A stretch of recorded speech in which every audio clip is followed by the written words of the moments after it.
정치권 관심 뉴스들 진단해보는 나이트 포커스. 오늘은 김재섭 국민의힘 도봉갑 당협위원장 그리고 서용주 더불어민주당 상근 부대변인 두 분과 함께하겠습니다. 어서 오십시오. 안녕하세요. 안녕하십니까. 자, 허위 인터뷰 의혹이 수사가 시작이 됐는데요.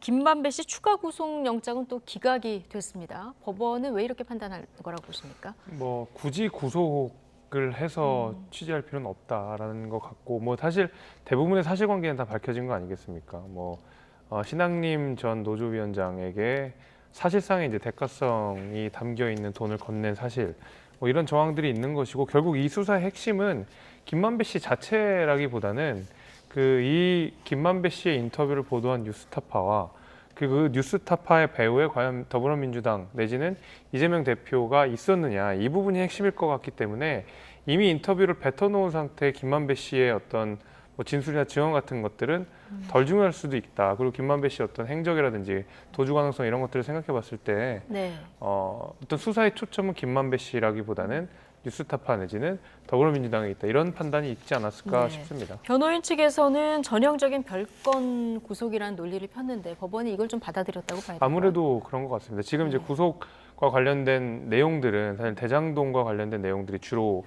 있었고, 이 내용은 그거는 또 전혀 다른 국면이니까 요거 인터뷰이기 때문에 아무래도 좀 다른 측면의 이야기로 봐야 될 것 같습니다. 네.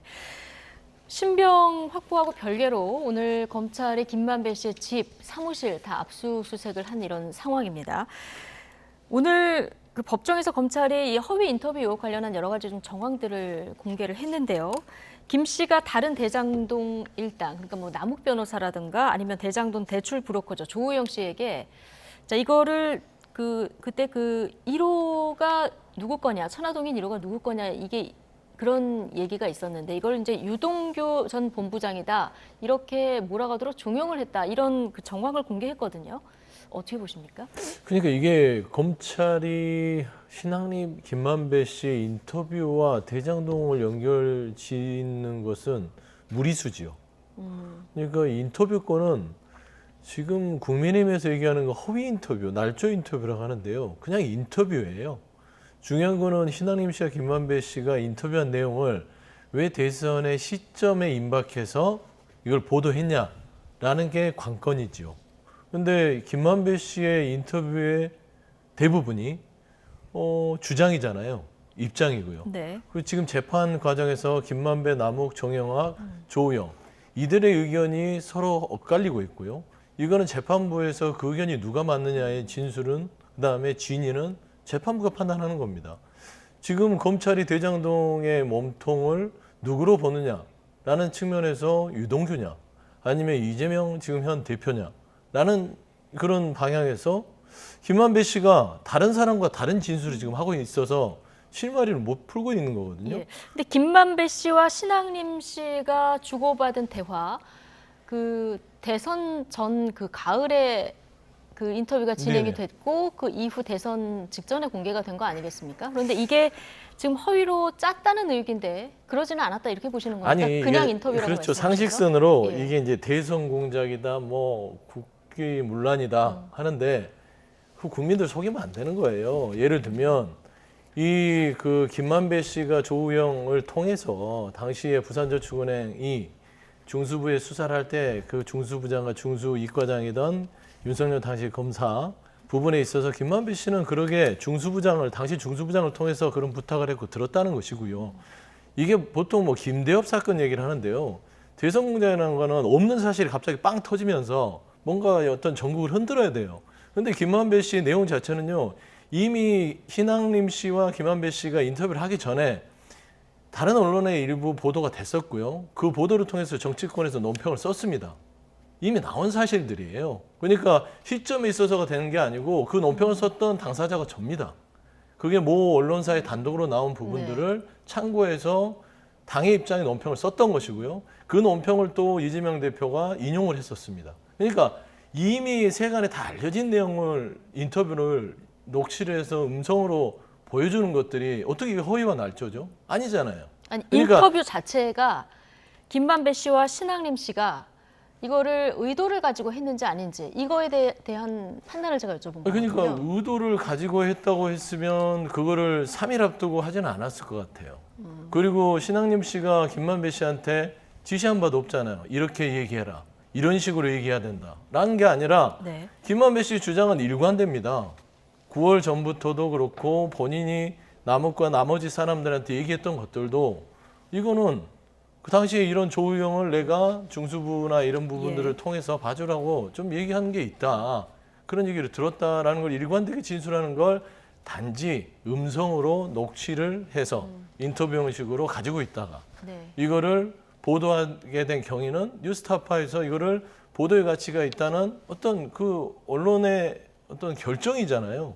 근데 이거를 마치 지금 국민의힘이나 현 정부에서는 가짜 뉴스다, 허위다 네. 이런 식으로 규정을 해버리는데 저는 이거는 아주 논리적이지도 않고 비상식적이라고 생각합니다. 네. 저는 가짜 뉴스라고 보는 것이, 그러니까 김만배 씨의 말에는 그 안에는 당연히 허위의 주장이 담겨 있는 거고, 조모 씨를 뭐 윤석열 대통령이 당시 윤중선을 검사가 뭐 커피를 타줬다, 이건 뭐 명백하게 허위 내용으로 밝혀진 내용이니까, 그럼 허위의 내용을 왜 인터뷰 내용에 담았느냐, 그러니까 그 녹취록에 담았느냐라고 하는 의도가 하나가 숨어져 있는 것이고, 그건 김만배 씨의 의도가 있겠죠. 윤석열이라는 사람을 뭐 광야로 끌고 가서 방황하게 하겠다, 뭐 이런 의도가 하나가 있는 것이고, 두 번째 의도는 그 인터뷰를 바탕으로 왜 3월 9일 대선 전인 3월 6일 저녁에 이 언론 보도를 했느냐.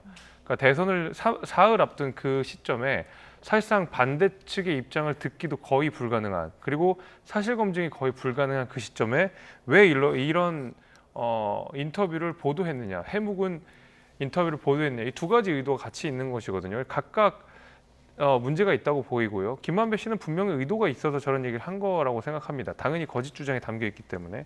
마찬가지로 뉴스타파에도 언론 보도를 할 때 전 분명히 의도가 담겼다고 생각합니다. 그 가운데서 과연 더불어민주당이 배우고 있었느냐 여부를 우리가 따져볼 문제인 거지. 네. 저는 이 인터뷰 자체는 분명히 허위라고 생각합니다. 네. 자, 이 조작 의혹이 어떻게 지금 수면 위로 올라온 거냐면, 조우영 씨가 나는 이렇게 그 커피를 타준 적도 없고 수사를 무마한 적도 없었다. 네. 자, 그럼 왜 그때 얘기를 안 했을까, 이런 의문이 드는데, 다른 언론사에 조우영 씨가 얘기를 했다는 거예요. 그런데 이거를 빼고 보도를 했다. 그리고 그 기자는 지금 그 이후에 대선 이후에 뉴스타파로 옮겨갔다, 이런 얘기를 또 하고 있는데, 자, 이런 일련의 사안을 또 어떻게 보고 있습니까?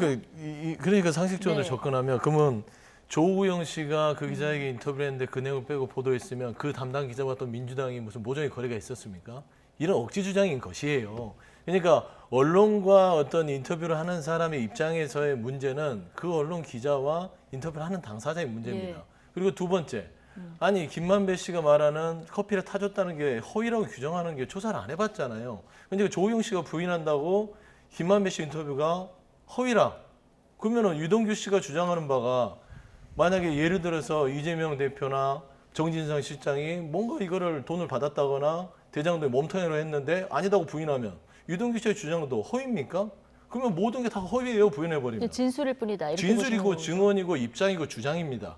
그런데 그 입장과 주장을 통해서 이게 보도의 가치가 있느냐의 여부는 그냥 언론이 판단하는데, 그 언론이 판단하는 부분들이 과연 그게 옳으냐 그러냐에 대해서 법적 잣대를 지금 될 수도 있어요. 그렇기 때문에 뭐 언론 중재도 있을 것이고 손해배상도 있을 것이고 있지요. 거기까지 하는 건 좋은데, 대선 공작이다? 이게 민주당이 뒤에 있다? 그러면은 당시에 보면 이재명 당시 후보가 조폭한테 20억 받았다. 그래서 장모 변호사 국민의힘 출신이 나와서 소통관에 가서 브리핑을 합니다. 그러면 그걸 보도한 언론들은 다 그러면은 국민의힘 뒤에서 배후에서 조종한 정치 공작이고 대선 공작입니까? 이런 억지 주장인 것이에요. 그러니까 네. 상식에서 접근을 해야 되는데, 저는 이 이면에는 대선 공작이 중요한 게 아니라 언론 장악에 밑밥을 깐 것이다. 그럼 저는 그렇게 보고 뉴스타파 외 있습니다. 다른 언론도 조금 수사를 할 거라고 보십니까? 저는 한다고 봅니다. 그러니까 이거는 압수수색이 아니라 압박수색이죠. 네. 그래서 정치적으로 검찰이 이용되기 때문에 저는 좀 한마디만 조금 더 말씀을 드리면, 지금 이 신학님 씨와 김만배 씨의 인터뷰 자체는 이거 가짜뉴스와 뭐 대선 공작이 아니라 어떤 이런 사안에 대해서 언론을 가짜뉴스로 규정을 하고 그다음 이동관 방통위원장이 나오는 태도를 보세요. 여기에 관련된 언론사들 그리고 허위 가짜 뉴스를 하는 언론사는 폐간, 원스트라이크 아웃제를 하겠다고 하면서 국민의힘과 뭐 말하자면 호흡을 맞춰서 언론 장악의 신호탄을 쏜 것이다라고 볼 수밖에 없는 것이라서 저는 이 본질은 뭐 대선 공작이 중요한 게 아니라 네. 방송 장악을 위한 하나의 밑바닥을 깐 것이다라고 저는 볼 수밖에 없습니다. 예. 자, 김만배 씨 구속기한 만료일이 7일입니다. 오늘 자정 이후면 이제 풀려나게 되는 건데요. 어떤 얘기를 나와서 하게 될지 아니면 입을 닫고 있을지 굉장히 주목되는 상황이에요. 그러니까 김만배 씨 입장에서는 가장 중요한 것이 자기의 돈을 지키는 일일 거라고 생각합니다. 사실 뭐 본인이 지켜야 될 거의 모든 것들을 다 잃었고 상당 시간 동안 지금 구속 상태에서 있었기 때문에 김만배 씨는 어쨌든 세상 밖으로 나온다고 하더라도 앞으로 본인이 그동안 지켜왔던 돈을 지키는 방식이기 때문에 뭐 추가적으로 입을 열거나 뭐 구체적인 정황 증거들을 더 대가지고 본인에게 불리한 상황을 만들려고 하진 않을 것 같고요. 지금까지 있는 것만으로도 아마 김만배 씨는 추가적인 진술을 하지 않을 가능성이 저는 높다고 봅니다. 그러나 이 언론 인터뷰와 관련돼서는 뭐 사실관계가 너무 명백하게 드러난 얘기이기 때문에 뭐 그 역시도 뭐 추가적으로 뭔가 더 이야기를 할까 저는 뭐 그렇게 생각이 됩니다. 예. 자, 김만배 씨와 허위 인터뷰를 공모했다는 의혹을 받고 있는 분이 이제 신학림 전 위원장인데요. 검찰이 오늘 나와서 조사를 받아라 이렇게 얘기를 했지만 시간 통보가 없어서 못 갔다 이렇게 얘기를 하고 있는 상황이라서 오늘은 일단 무산이 됐고요. 그런데 이 검찰 수사 결과 신 전 위원장이 인터뷰 직후에 김만배 씨에게 1억 6,500만 원을 받았죠. 여기까지는 팩트인데요. 자, 신 전 위원장은 책 3권 값이라고 주장을 하고 있습니다. 그런데 사실 책 가격이 1억 6천만 원 정도 이르는 경우는 뭐 거의 본 적이 없기 때문에 자, 이 신 전 위원장의 해명을 두고 좀 말이 많습니다. 관련 발언 듣고 오시겠습니다. 책값을 1억 6천씩 주고 어떻게 책을 삽니까? 노벨 문학상 뭐 받은 사람 쓴 것도 아닌데. 님의 침묵 초판, 님의 침묵 한영원의 님의 침묵 초판이 1억 5천이거든요. 그 기록을 깬 겁니다. 그러니까 대한민국에서 제일 비싼 책의 저자는 신학림 씨가 된 거죠. 만해 한용운의 님의 침묵이 지난 2월 경매에서 낙찰됐는데 이게 1억 5천만 원. 그런데 대한민국을 지배하는 혼맥지도 책 3권이 1억 6,500만 원이라는 거잖아요. 그러니까 말이 안 예. 되는 거죠, 사실은. 누가 봐도 웃돈을 얹어서 줬다라고 볼 수밖에 없고 그 웃돈을 얹어준 이유는 무엇이냐라고 하면 시점이 공교롭지 않습니까? 인터뷰를 하고 나서 곧바로 책을 구매하는 그 시점이 굉장히 공교롭다 그러면 결국 저는 그에 대한 대가성을 우리는 충분히 의심할 수밖에 없다라고 생각이 됩니다. 예를 들면 저 책 자체가 뭐 방금 진종 교수가 얘기한 것처럼 뭐 한용운 시인의 뭐 그 정도의 어떤 역사적인 문학적인 가치가 있는 책도 전혀 아닌 상황이고 그렇다 그러면 저 책을 왜 굳이 1억 6천만 원에 정확하게는 1억 6,500만 원으로 알고 있는데 네. 이게 되게 눈속임을 하려고 그러니까 1억 5천만 원에 부가세 10% 붙여서 1억 6,500만 원이라는 거 아니겠습니까? 누가 봐도 굉장히 이상하고 부자연스럽습니다.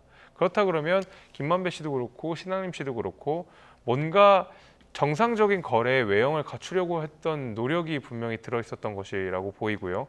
그럼 정상적인 거래의 외형을 갖추는 그 안에 실질의 내용이 무엇이냐라고 해보면 시점도 그렇고 이후에 나온 어떤 언론 보도의 형태도 그렇고 대선 국면에 미친 영향성 이런 것들을 보면 전 당연히 대가성을 염두에서 훨씬 더 큰 웃돈을 얹어준 나쁜 성질의 돈이었다고 생각합니다. 대가성이 있다 이렇게 보시는 건데요. 안민석 의원은 김만배 씨가 이제 50억 원도 주니까 이제 50억 클럽을 겨냥한 것 같은데요. 1억 정도는 줄 수 있다 뭐 이런 의견도 보이던데요. 그 주장도 할 수는 있겠지만 이 책 세금값이 1억 6,500은 일반적이진 않죠. 예. 이해하기는 힘들고 상식적으로요. 좀 신학림 씨의 변명은 좀 궁색하다라는 점은 뭐 부인할 수는 없을 거예요, 본인도. 근데 제가 봐서는 김만배 씨와 신학림 씨가 이제 물론 오랜만에 만났지만 그래도 언론계에서 알고 지내던 20년 동안 뭐 자주는 안 만났어도 알고 지내던 그런 친분이 있고요.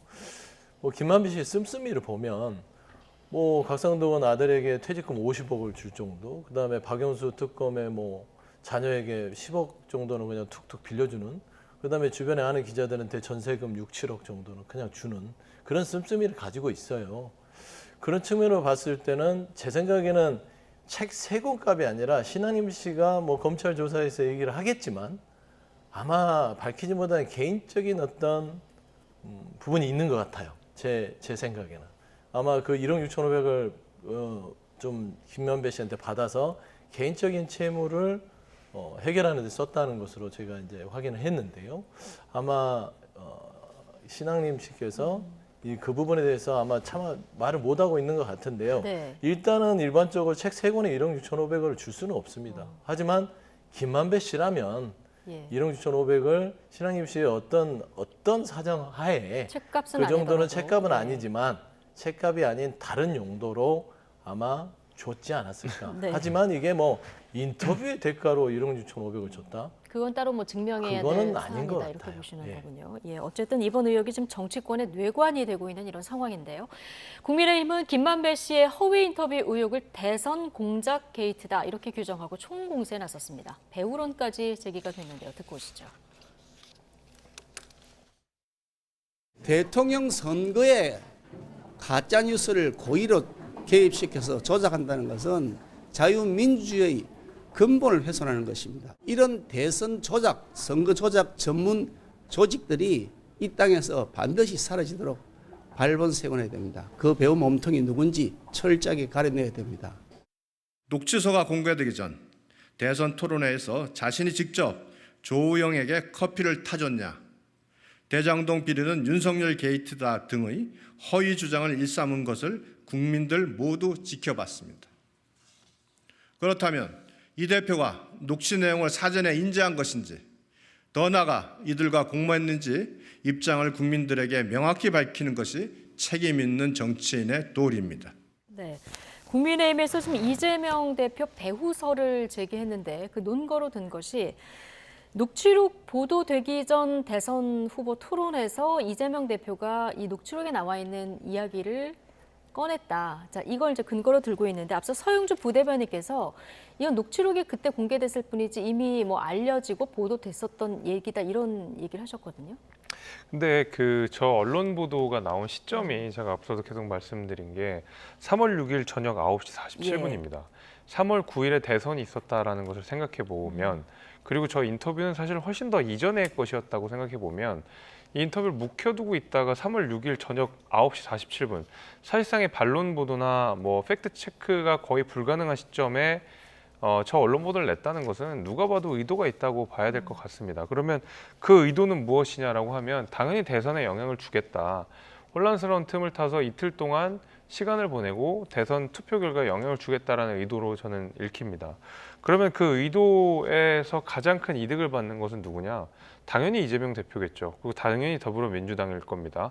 게다가 저 언론 보도가 나온 다음 날 3월 7일, 3월 8일 연이어서 민주당에 있는 선대위 대변인이 나와서 윤석열 후보와 국민의힘은 석고대죄를 해야 된다. 어떻게 대장동의 몸통이 이재명이라고 할 수 있냐? 당연히 이제 몸통은 윤석열이다라고 해서 엄청난 맹공을 퍼붓습니다. 이제 이런 것들을 생각해 보면 물론 그 모종의 연결 관계가 있었는지 그 모종의 어떤 배후가 있었는지는 앞으로 우리가 지켜볼 이야기지만 이 언론 보도가 나오면서 가장 큰 이익을 누렸던 반사이익을 누렸던 사람은 바로 이재명 당시 후보였다라는 점을 부인하기는 어려워 보입니다. 네, 이재명 대표와 김만배는 한 팀이다. 오늘 국민의힘에서 이 얘기도 나왔는데 자, 이렇게 지금까지 아직은 이렇게 보는 어떤 근거는 없지만 의심할 만한 정황은 된다. 이렇게 그렇죠. 이제 정도로 정리하면 될까요? 네, 예. 민주당의 주요 스피커들이 일제히 나서서 대장동 사건의 국면을 바꾸려고 하는 그리고 지금까지 대장동과 관련된 이재명 대표의 의혹을 제기했던 모든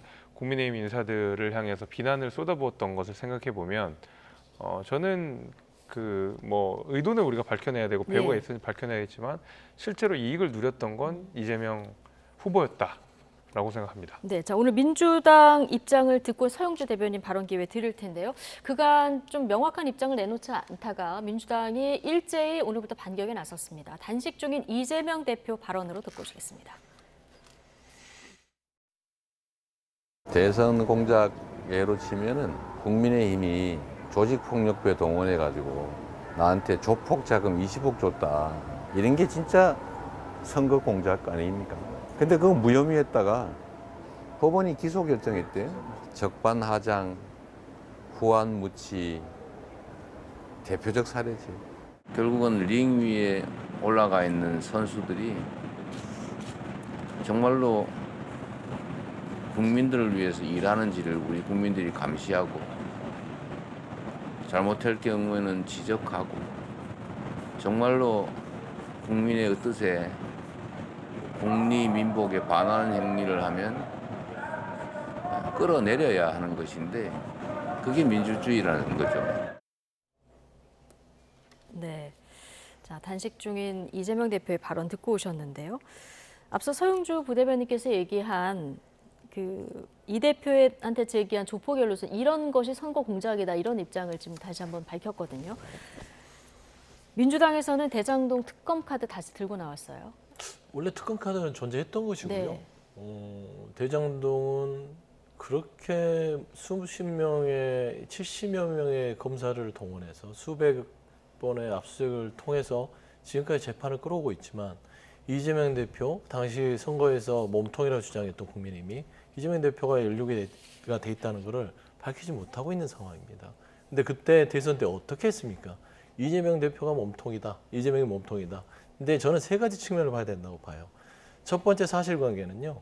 이재명 대표가 왜 김만배의 인터뷰 전에 어떻게 알고 토론회에서 그거를 활용했지 그 의문을 제기하지 않습니까? 네. 제가 말씀드렸잖아요. 2021년 10월 13일 전에 언론 단독 보도로 조우영 부산저축은행 관련해서 윤석열 당시 중수이과장께서 연루가 돼 있다, 봐줬다라는 그런 의혹 제기를 합니다. 거기에 대해서 민주당 논평이 나갑니다. 그게 10월 13일이고요. 13일 이후에 한 2주가 있다가 이재명 대표께서 그거를 인용해서 거기에 대해서 언급을 하지요. 네. 그러니까 이미 나와 있던 사실들을 그냥 선거 토론회에 이야기를 하는 것입니다. 근데 그런 얘기인 것 같습니다. 이제 봐주기 의혹은 전에 뭐 제기가 됐더라도 커피를 타줬다라든가 이런 구체적인 표현이 그런 얘기들이 목표로 구체적으로 담겨 적시가 있는데 돼 있었습니다. 아, 그렇습니까? 그렇습니다. 예. 그리고요. 두 번째 말씀드리면 대선에서는요. 공방이 있기 마련입니다. 국민의힘에서 이재명 대표에게 확실하게 증거도 없는데 대장동의 몸통은 이재명이다 하면서 덮어씌우기를 하면 반대 민주당 입장에서는 그런 근거의 보도가 나오면 거기에 대해서 윤석열 후보가 몸통이다라고 받아치는 것은 당연한 선거 전의 공방인데 이게 무슨 공작에 의한 것이다 라고 의심한다면 그러면 국민의힘에 당시에 있었던 돈다발 부분도 그러고요. 조폭한테 20억을 받았다는 그런 허위 정보를 가지고 공격했죠. 두 번째, 그러면 김혜경 씨에 대한 초밥 사건을 녹취록으로 공개한 그 7급 공무원 사실이든 아니든 간에 그러면은 그분의 녹취록 공개는 또 국민의힘이 배후에 있었습니까? 아니잖아요. 뭔가 그 사람이 필요에 있어서 국민들이 이 사실은 저 후보에 대해서 정보를 알아야겠다고 네. 녹취를 공개했던 것이고 그게 보도의 가치가 있었으니까 보도를 한 것이에요. 그러면 결국에 세 번째는 국민들에게 선거에 개입을 했다, 영향을 미치려 했다. 당연히 언론은요. 정보를 줍니다. 이게 국민들이 왜곡된 정보를 통해서 한쪽에만 치우치지 않게 이거를 던져주면 국민들이 두 가지를 비교해서 제대로 된 판단을 하겠구나라고 했을 때 아무 정보나 그걸 보도하지 않아요. 하지만 그 정보에 대한 판단은 언론이 하는 것이고 네. 그게 잘못됐든 안 됐든 간에 그건 언론의 자율성이기 때문에 이 모든 부분들이 본인들이 보기에 좀 이상하다 싶어서 이걸 무슨 대선 공작이고 언론사들이 민주당과 짜고 쳤다? 이런 억지가 저는 대명청지 없다. 그래서 좀 답답해요. 이런 논평을 네. 한다는 자체가 너무나 소모적이고요. 근데 그래서 제가 이 본질적으로 저는 이게 대선 공작이 아니라 이동관 방통위원장이 들어서면서 이거를 발판으로 해서 언론 장악, 언론 길들이기에 들어갔구나 네. 라고 저는 볼 수가 없어서 우려가 깊습니다. 네. 일련의 의혹과 주장을 다 보시고 아마 시청자 여러분들께서도 판단을 하실 것 같은데 자, 이재명 대표 단식 일주일째인데 발언 수위가 오늘 상당히 높았습니다. 국민 뜻에 반하는 행위를 하면은 끌어내려야 한다. 자, 이런 얘기를 했는데 오늘 이재명 대표뿐만 아니라 민주당에서 최근 이제 탄핵을 시사하는 발언들이 좀 나오고 있거든요. 그러다 보니까 국민의힘에서 이게 의도적인 사전 정지 작업이 아니라 이런 반응이 나왔어요. 그러니까 지금 민주당의 모습이 딱 그 2018년, 2019년 자유한국당 모습이랑 똑같아요. 당시 이제 문재인 대통령의 지지율은 굉장히 좋았었고 굉장히 무력한 야당이었습니다. 당시에 국민들의 신뢰를 받지도 못하고 지지를 받지도 못하고 탄핵 이후에 과연 저당이 집권 여당으로서 기능할 수 있을까라는 심각한 회의가 들었던 그 정당이 바로 2018년, 2019년의 자유한국당이었고요. 2020년에 있었던 미래통합당 선거 국민들께서 잘 아실 겁니다. 역대 그 유례가 없는 정도의 처참한 패배를 보수 정당이 했거든요. 예. 근데 그 당시에 그 야당의 모습을 이재명 대표가 똑같이 연출을 하고 있습니다. 지금 169석이라고 하는 막대한 의석수를 바탕으로 의회에서 뭔가를 하려고 하는 것이 아니라 장외로 자꾸 나갑니다. 과거에 자유한국당이 광화문 집회를 하면서 계속 장외투쟁을 했던 것을 떠올려보면 비슷한 모습이죠.